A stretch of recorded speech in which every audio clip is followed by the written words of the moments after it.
scattered suburbs, but in the very heart of a populous city. This morning all manner of opinions are afloat.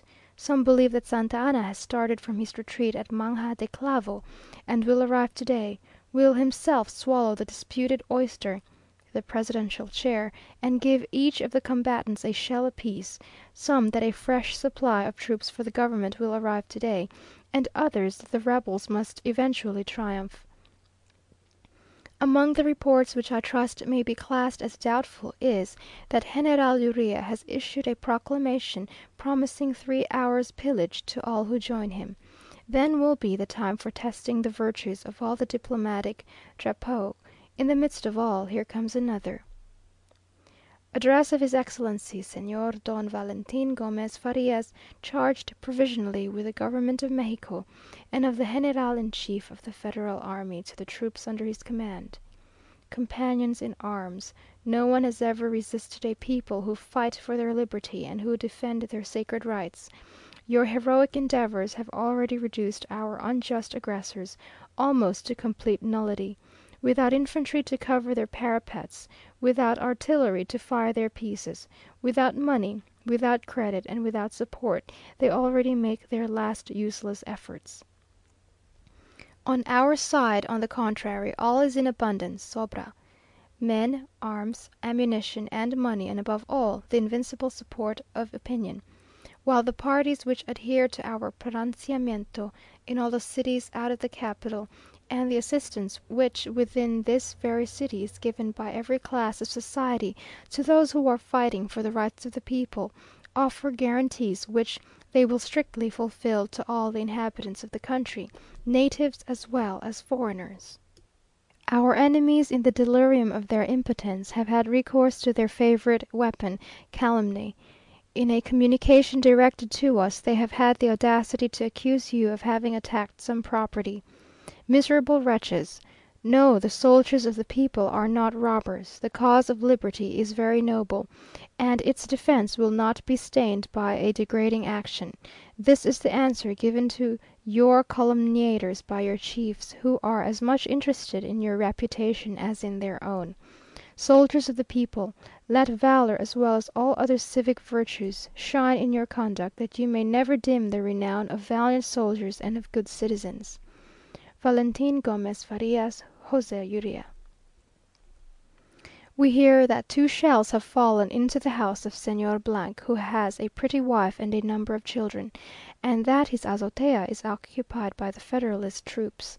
Fortunately these grenades burst in the patio of his house, and no one was injured. The chief danger to those who are not actually engaged in this affair is from these bullets and shells which come rattling into all the houses. We have messages from various people, whom we invited to come here for safety, that they would gladly accept our offer, but are unwilling to leave their houses exposed to pillage, and do not dare to pass through the streets. So our numbers have not increased as yet. You may suppose that although this is Sunday, there is no mass in the churches. The prior of San Fernando, who has just sent us round some colossal cauliflowers and other fine vegetables from his garden, permits us to come to his convent for safety should anything occur here. I am afraid he would lodge the womenkind in some outhouse. I had written thus far when we received a visit from the Baron de Minister, who, living in a very exposed situation near the palace, requests us to receive his secretary of legation, M. de , who is dangerously ill of typhus fever, as the doctors, no doubt warned by the fate of poor Dr. Plan, fear to pass into that street which is blocked up by troops and cannon. Some people fear a universal sacking of the city, especially in the event of the triumph of the federalist party. The Ministers seem to have great confidence in their flags, but I cannot help thinking that a party of armed léperos would be no respecters of persons or privileges. As yet our position continues very safe. We have the Alameda between us and the troops, the palace, the square, and the principal streets being on the other side of the Alameda, and this street a branch of the great Calle de Tacuba, stretching out beyond it. I write more to occupy my thoughts than in hopes of interesting you, for I am afraid that you will almost be tired of this revolutionary letter. As a clever Mexican, the Marquis of says, "Some years ago we gave forth cries (gritos) that was in the infancy of our independence; now we begin to pronounce (pronuncianos). Heaven knows when we shall be old enough to speak plain, so that people may know what we mean." Sunday evening. Monsieur de has arrived and is not worse. We have unexpectedly had 12 persons to dinner to day. The news to night is, that the government troops have arrived, and that a great attack will be made by them to morrow on the rebels in the palace, which will probably bring matters to a conclusion. Some of our guests are sitting up, and others lying down on the sofa without undressing. I prefer being comfortable, so good night. 20th. We were astonished this morning at the general tranquillity, and concluded that, instead of having attacked the rebels, the government was holding a parley with them; but a note from the English Minister informs us that a skirmish has taken place between the two parties at one of the gates of the city, in which the government party has triumphed. So far the news is good. Our street has a most picturesque and lively appearance this morning. It is crowded with Indians from the country, bringing in their fruit and vegetables for sale, and establishing a temporary market in front of the church of San Fernando. Innumerable carriages drawn by mules are passing along packed inside and out, full of families hurrying to the country with their children and movables. Those who are poorer are making their way on foot, men and women carrying mattresses, and little children following with baskets and bird cages. Carts are passing, loaded with chairs and tables and beds, and all manner of old furniture, uprooted for the first time, no doubt, since many years. All are taking advantage of this temporary cessation of firing to make their escape. Our stables are full of mules and horses sent us by our friends in the centre of the city, where all supplies of water are cut off. Another physician, a Spaniard, has just been shot. Every room at San Cosme and in all the suburbs is taken. In some rooms are numbers of people, obliged to sleep upon mats, too glad to have escaped the danger to care for any inconvenience. A quantity of plate and money and diamonds were sent here this morning, which we have been hiding in different parts of the house; but they say that in case of pillage, the plunderers always search the most impossible places, pulling up the boards, brick floors, etc., ripping up the mattresses, and so on; so I believe there is no use in concealing anything.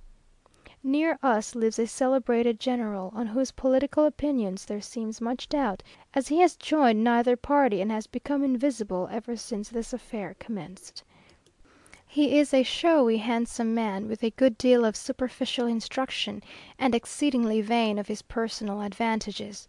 I am quite sure that, having allowed him to be a fine looking man, he would forgive me for saying that his character is frivolous, and that his principles, both moral and political, are governed entirely by that which best suits his own advantage. The Count de B, secretary to the French legation, mounted his horse last evening, and, like a true young Frenchman, set off to pay a visit to a pretty girl of his acquaintance, passing through the most dangerous streets, and particularly conspicuous by his singular dress, good looks, and moustaches. He had not gone far before he was surrounded by some dozen of léperos with knives, who would no doubt have robbed and dispatched him, but that, in tearing off his sarape, they discovered his uniform, and not being very skilled in military accoutrements, concluded him to be an officer on the part of the government. They, being on the federalist side, hurried with their prize to the palace, where he was thrown into prison, and obliged to remain until some of the officers came to see the prisoner, and recognized him, much to their astonishment. We are now going to dine with what appetite we may, which is generally pretty good. 10 o'clock, P.M. We ventured out after dinner to take a turn in the direction opposite the city, and met various parties of ladies, who, as they cannot use their carriages at present, were thankful to escape from their temporary and crowded dwellings, and were actually taking exercise on foot, when we were encountered by people full of the intelligence that the great attack on the palace is to be made this evening, and were advised to hurry home. We were also assured that a party of léperos, headed by their long bearded captain, an old robber of the name of Castro, had passed the night before our door. Before we could reach home, the firing